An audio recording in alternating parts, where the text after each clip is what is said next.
niye böyle ayrı oturuyorsunuz? Aranızdan köprü geçer. Deli dişi duruyor mu? Namaz kıldım ya. Ondan. Barışık mısın kez Burada orada? film izliyor. He. Acıdan geldi. Burada film izliyor. Lan acılı film, acılı. Bana diyor acılı ki o. geç şu odada kıl diyor. Ben de şeyimi, battaniyemi alıyorum.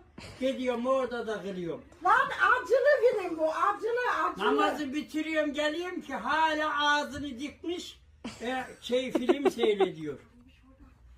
Film kurtarmaz seni, kurtarmaz. Lan acılı film diyor. Tamam mı? Acılı. Oho üfle bana Oho, dua üfle, et. ha. Ondan sonra gel herif yatak koynuma girdi.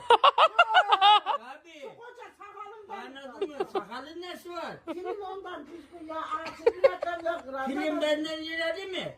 İleri doğru. Yazıklar olsun ben sana. Ya sana kurban olayım da. Yok abi ne kurbanı filme kurban Bak oluyorum. Gülsüm küstü gidiyor bak. Yok.